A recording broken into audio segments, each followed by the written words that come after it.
is Daily Blast Live. We're talking about what you're talking about. Get real. No. Y'all, Just this stop. is a sham. It's finally here. Drum roll. Welcome to DBL. Happy Wednesday, everybody. We got Stephanie Jones. Yeah, we do. Hip hopping in the house. Yeah, hip hopping. You look like you're going to the hop. I'm going to the school today. I'm ready for the principal's office. There we go. I look like her linebacker boyfriend. Hey, Steph. No, you don't. Let's go to the prom. Don't I? No. Do you want me to agree with that? Yeah. I don't know if that's such a good look. All right, I don't agree with that. All right, we're starting today with Dove, the popular soap brand. Good transition there. All right, it's making headlines after the company criticized the film The Whale for using a 330-pound fat suit on Brendan Fraser, who just won an Oscar for the role, by the way. So did the makeup artist, by the way. So Yeah, that line's weird. yeah.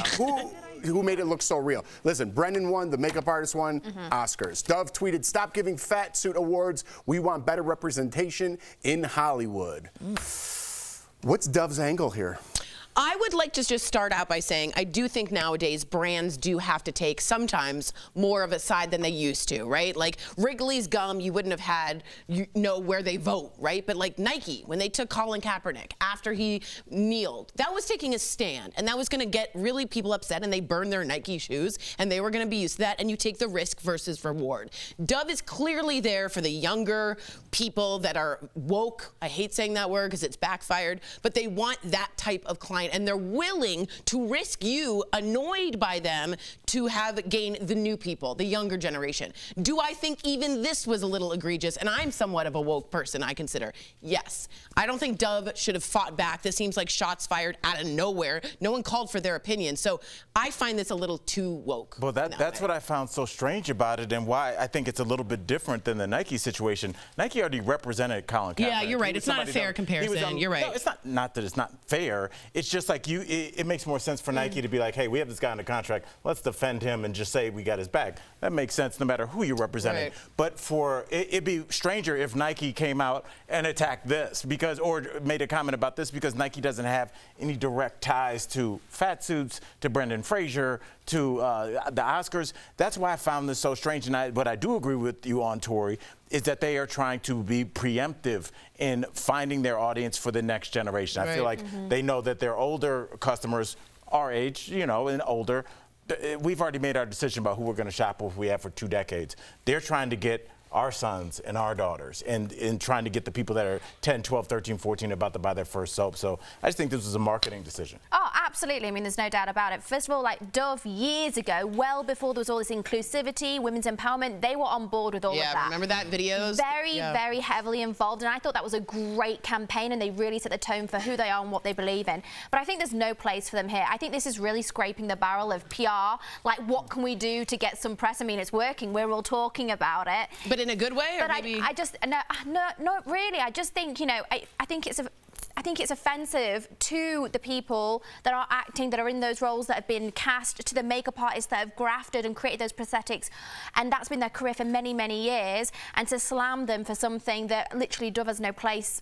commenting on personally. How much do you think this will affect if someone's reaching for a Dove product, deodorant, or maybe the one right next to it, because the woke agenda is being pushed so much that it's getting so divisive? I always don't know how to use that word. That's the right word. You're right. Divisive? Yeah, polarizing. Yeah. Yeah, but what's the other word?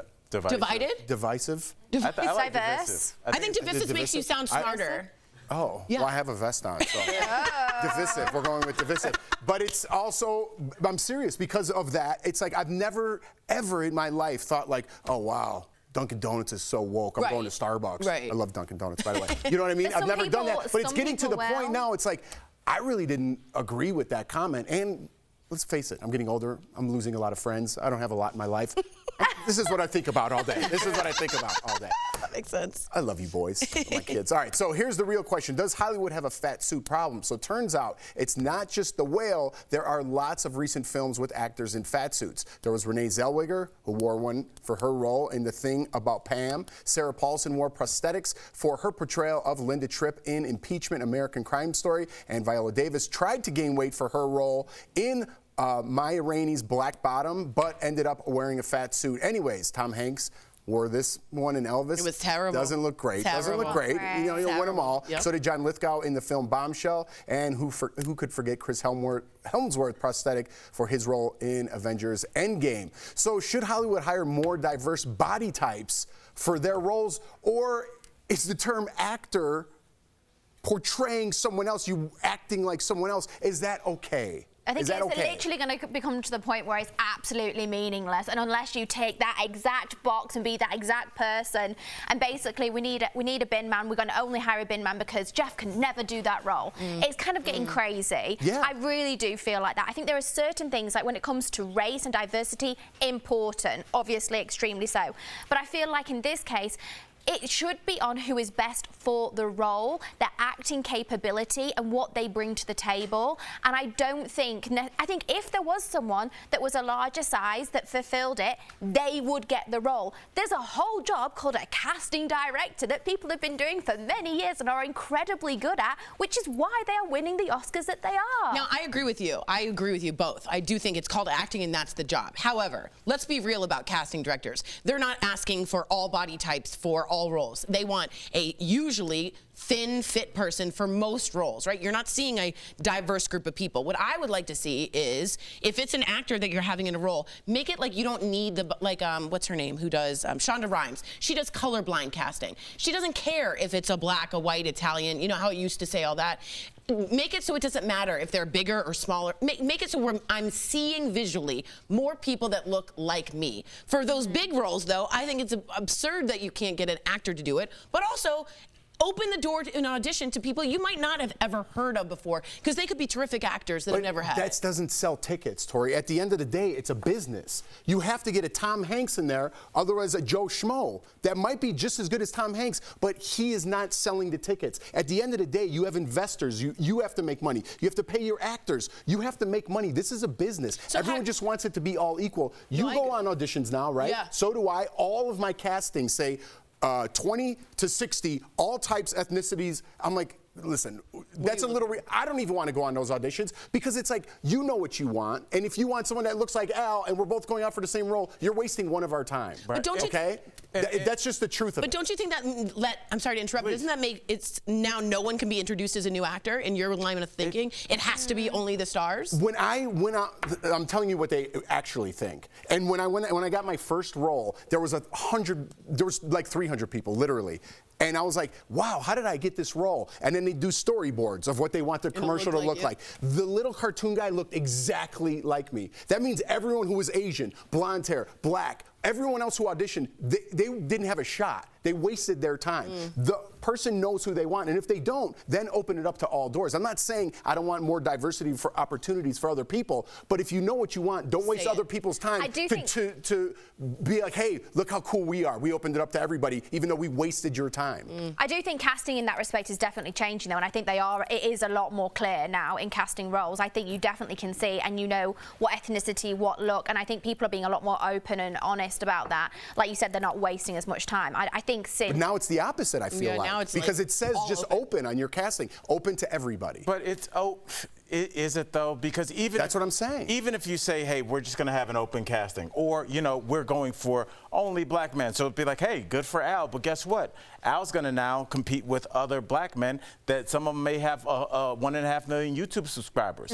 Is that going to make the difference? Yep. Whatever. There's no such thing as an open casting or a blind casting. There is a reason that people are being selected. Sometimes, as Jeff, you talked about this yesterday off camera, how many hosting jobs you've lost to YouTubers and podcasters and people that have a built-in audience. Those people that are casting them over you don't say they're a better person than Jeff or a better person than Steph or Tori. They're saying Tori has this many followers, this person has 14 million. So when they tweet this out, this is going to 14 million eyeballs, and this is going to get me another job. There is another agenda from other people that are casting you, and that's for them to make money, for them to get another job, for them to show that when they cast people, that show is successful. And the way to do that is to cast people with large social media following. So even if it is the most diverse person that's ever been made, or the least diverse person that's ever been selected, it usually comes down to how can this person benefit the project. And it's either going to be name recognition or follow personship. Is that a word? I don't think so. diverse. Diverse. Diverse. Divisive. Good combo. I could keep it up. Actually, tune on you. Divisive. All right, coming up on DBL, Gwyneth Paltrow gets backlash after sharing her wellness routine. Is she out of touch, Tori? And speaking of Tori, she's breaking down all the drama with Hailey Bieber and Selena Gomez in her segment, Actually. I took your advice.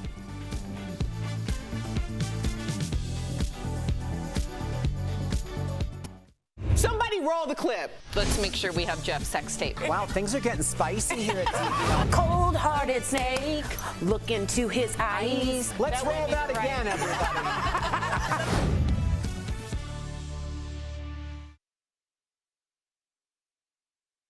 Costume and 100%. You know, it's hard. All right. It's all about ownership. Yeah, but when you're old school, that means you got to that point because you've had success. Yeah. So somebody coming in and saying, hey, no one just casts, you know, they're making rom-coms with gay couples. And they're like, I've made $2 billion in this business. There have been no gay couples, so clearly what I do works. They're not going to be open to suggestion. You need a younger, more diverse owner to come and be like, of course, and we'll have this section. That's what. Here's the thing, if you're casting for... we only have 2 minutes. What I'm saying is if I wrote a script, right, which people write their own scripts, and I grew up with you guys, all you guys exactly, from 5th grade, right? And I'm doing a show about going to high school together. I want someone that looks exactly like you. I want someone that looks exactly like you. And I want someone that looks exactly like you. May other people come in for the audition? That's not what I'm visualizing right away in my head. So I'm sending out a casting. I'm saying, I want someone that's British, right? That looks like Stephanie, blonde hair, because that's who exactly Stephanie is. Right. And I want this character to look like her. It's not that you're not open to diverse things. It doesn't mean someone else could come in and land that role. But that's what I'm looking for in my head. You can't just go in there and be like, all right, here's a script. Let's have everybody in the whole world come in here and audition. I agree with you, but let's say talk about Friends, a real example, right? They got 6 people that were all great. It was a super white cast. Not one person was black in New York even in the crowd scenes. It was 30 years ago. Right, but what I'm saying to you is like, it isn't just what I want everyone to look like. That can sometimes cause you pain in the future because you've only limited it. But that's also maybe how they grew up. Right. And is that wrong or not? Right, maybe that is, and they're trying to include more diversity. I think it was wrong. Right. I think that, right. That's what I Marta think Kaufman America said, was yeah. a lot more separate. If you look at, like, I always look at, like,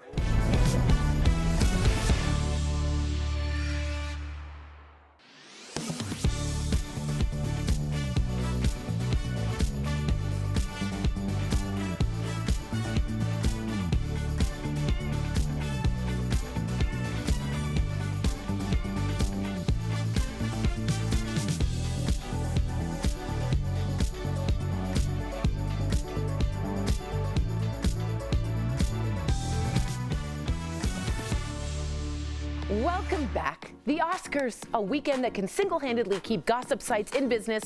And no, I'm not talking about who won one of those Golden Man statues.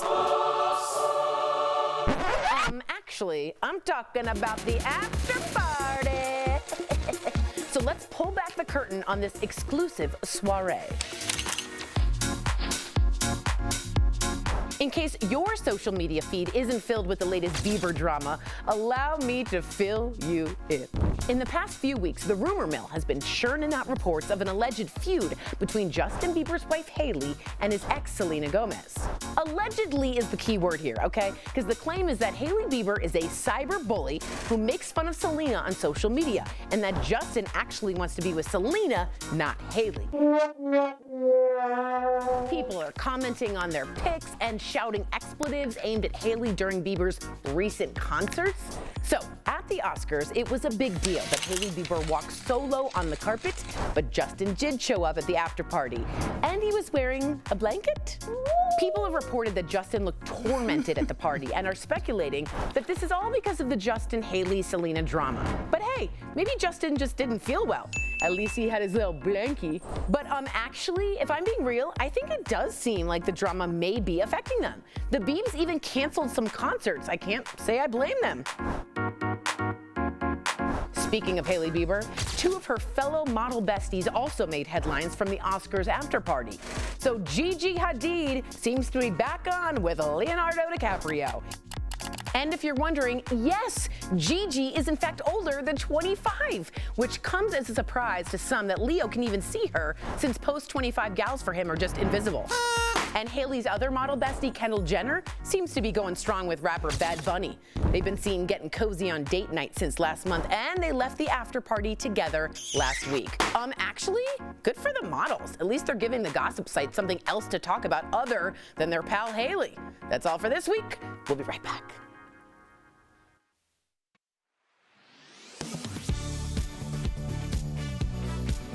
March Madness is the annual NCAA men's tournament where 68 teams battle it out to be college basketball's national champion. Simultaneously, friends and colleagues fill out brackets to earn bragging rights and even money based on who can most accurately guess how the games will unfold and which team will win the whole shebang. The tournament earned the nickname March Madness because of its upset-fueled unpredictability. So let's verify. Has there ever been a documented case of somebody filling out a perfect men's bracket? Our sources are the NCAA, ESPN, Yahoo Sports, and DePaul University mathematics professor Jeff Bergen. The NCAA says it has never found a verifiable perfect bracket for the NCAA men's basketball tournament. Since 2016, the NCAA says it tracks about 20 to 25 million brackets per year, using, quote, public leaderboards in combination with direct reporting and information gathering with those games, unquote. Prior to 2016, the organization says it relied on games reports as well as online archives to get the best information possible. Two of the most popular bracket games are ESPN and Yahoo Sports.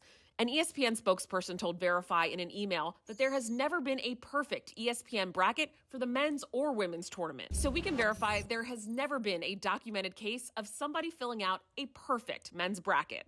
And it's unlikely anyone ever will. According to DePaul University, you have better odds of picking 6 people at random on the street and all of them having the same birthday as you.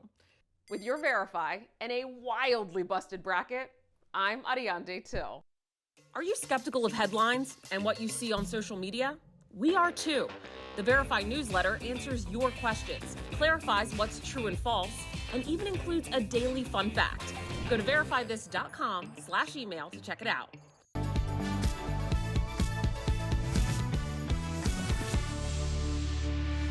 Welcome back. Paris Hilton is wishing her longtime frenemy Lindsay Lohan well. The two had a rocky friendship since the early 2000s, but are now on good terms. Paris offered some advice to Lindsay, who is expecting her first child. Let's watch. I'm so excited for her. I know that she's always wanted to be a mom, and it seems like she's in such an amazing place with her new man, so I'm just so happy for her. Any tips for the first-time mama? To just take in all the special moments, because they grow up so fast. He's only 2 months old, but every day he's growing more and more, so it's just good just to soak in every moment. So Paris also told Rolling Stone magazine she made her baby surrogate watch episodes of her reality show The Simple Life so her unborn child could get used to the sound of her voice. I don't think that's crazy. I'm sorry. That clip we showed, she tried to get the bucket on top, and she couldn't. She got it almost to the lip, and it's like, no, this is going back down.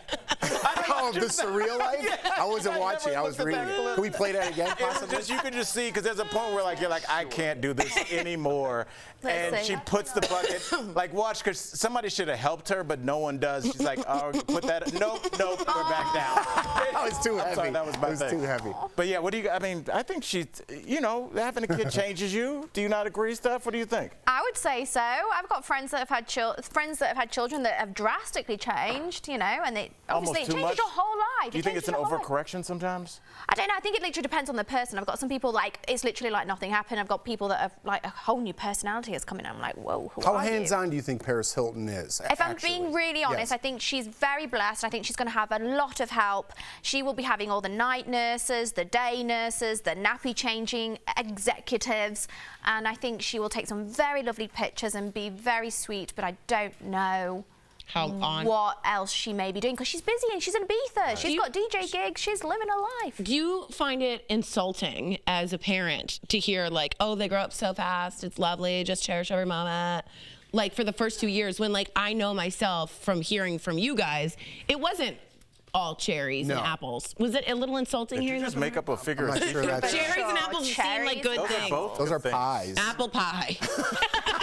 cherry pie. You know what I mean? Yeah, I understand she has a job to do and she doesn't want to get into the whole thing. She wants to give the answer and get on, you know, but she is herself and her character is herself in reality. And the reality is after 2 months, you're not like enjoy every time. You're like, when is this kid going to stop crying and stop out of every orifice, and when my wife actually is going through postpartum and wants to kill herself. Exactly. It's not the best time of your life. But it's really scary. Paris Hilton. That's what I'm Literally, saying. this is Paris Hilton. She will have the nightmares. She is not going to be up all. I highly doubt. Maybe I'm wrong. Would she have been better to say, I will be honest, I have a lot of help? You know what I mean? Would that have been more real? That would have been more real, but again, I don't know if she knows that reality. Yeah, that's right? fair. And also, how many people would take that help if they could get it? I would take it. Oh, yeah. Everybody. I would much rather be in the position of taking the help and, hey, everything's cherries and apples. Strangest They're thing of good all time. stone fruits. All right.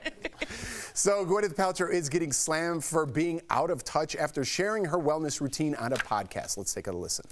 What's your wellness routine look like now? I eat dinner early in the evening. I do a nice intermittent fast. I have bone broth for lunch a lot of the days. Try to do 1 hour of movement. I'll either take a walk or I'll do Pilates or I'll do my Tracy Anderson.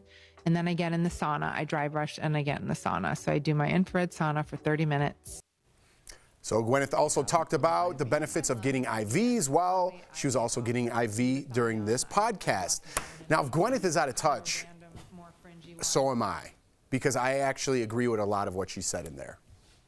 I think she's in touch. I think a lot of people are realizing that, you know, yes, probably eating a foot-long pastrami sub for lunch tastes good, but you're going to pay for it later. I think a lot of people are realizing that, like, oh, what I put into my body matters. What soap I use matters. Getting enough rest matters. I've never heard as many adults as I do now talk about self-care and self-wellness. It's a little much now, but it's still a lot of people. I think my dad would still be alive if he did any of this. But we come from a generation of men and women that went to work with broken ankles, literally. I appreciate that. I appreciate that. It's a different I appreciate generation. what you're saying. However, bone broth for lunch most days is not a healthy way to have lunch. I'm sure there's vitamins and some nutrients. You need protein, you need other things to have. And it's an unrealistic take that you would eat broth stock. I think a lot of people do. I think a lot of people do. I think if you actually go on her Goop website, which is obviously for the very privileged, let's be honest, this is not... Thank you for saying that. You really offended Tori by this. It's a really privileged lifestyle that she's leading. I mean,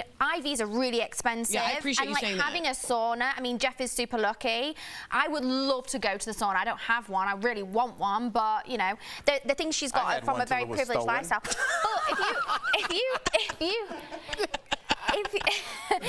if you actually read what she eats, the booth said not this we can hear you in the booth. I'm like laughing at We have to acknowledge what's happening in our ears because Steph, you totally got stepped on. I'm so sorry. There's a lot going on behind the scenes right now in our ears. No, but literally, if you do read all the other things, she is very healthy with her protein intake. She has very well balanced meals. I think she's just saying, and actually, if you read her website, I think she has that as like a snack. It's not actually her lunch. Okay. But I think in the way in which it's presented here, it is quite pretentious. Yeah, I agree. Tori, you were so mad at Gwyneth. Why'd you hate her so badly? I just find that is no other human being lives like that. And I find she thinks everyone should, and she sells it. And I find that really out of touch that most people don't. And she's having medical advice that is wrong, and she's been sued for it. So that makes me really uncomfortable. So should there be both, like... All right, we gotta go. We'll be right back. We'll argue in the break. Yeah, we'll argue in the break. Black women often struggle to get the same medical care as white women, but are black women more likely to suffer from painful fibroids? Let's verify if black women are more likely to be diagnosed with fibroids than white women. Our sources are Dr. Madeline Sutton, a board-certified OBGYN at Grady Hospital and faculty member with Morehouse School of Medicine, Mayo Clinic, and a study published by the American Journal of Obstetrics and Gynecology. Let's start with what fibroids actually are.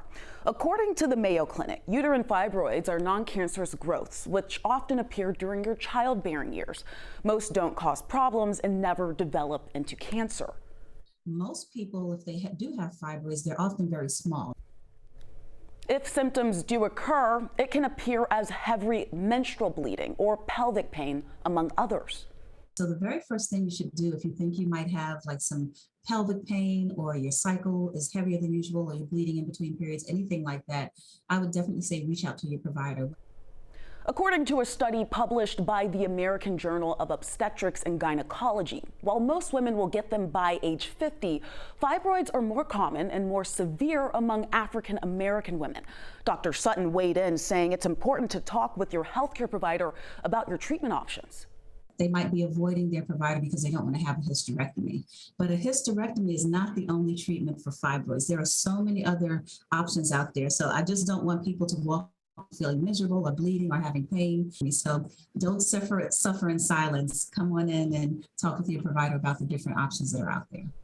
Right now, researchers across the world are working to find out why painful fibroids are more likely to happen to Black women. One study, Black Women's Health Study, suggests diet could play a role. Another recent study links lack of vitamin D with increased risk in Black women. The Black Women's Health Study also suggests that Black women waited substantially longer than white women before seeking treatment, which can lead to more severe cases and more expensive medical treatments like surgery. About 42 per 1,000 women who are hospitalized each year are because of fibroids, with Black women accounting for a majority of the cases. So we can verify, yes, Black women are more likely to be diagnosed with fibroids than white women, and health experts recommend maintaining a healthy weight and eating well could decrease your fibroid risk. Remote work is here to stay. Let's connect the dots. Before the pandemic, about 5% of full-time work was done from home. That jumped to more than 60% in the early days of the pandemic. Experts say that's about 40 years of pre-pandemic growth virtually overnight. New research finds the share of remote work is likely to stabilize around 25%.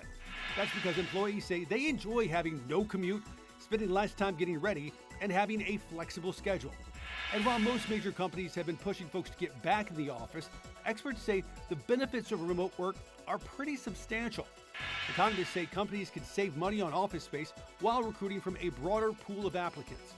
Studies also find working from home actually boosts productivity, with folks working about 30 minutes more a day. And that is connecting the dots.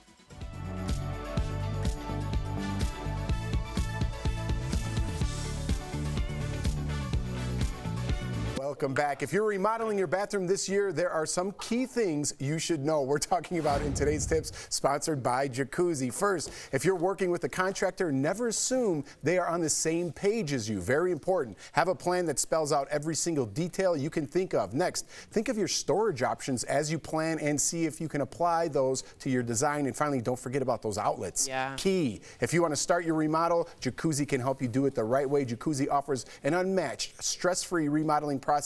Visit jacuzzibathremodel.com or call 800-523-1523. Steph, real quickly, does England still have the outlets that don't match here, or is that all changed now? What Remember do you mean the three prongs? Yes, we are very much still a part of the United Kingdom with the three prongs. We are not a two-pronger. Oh, all right. See you tomorrow.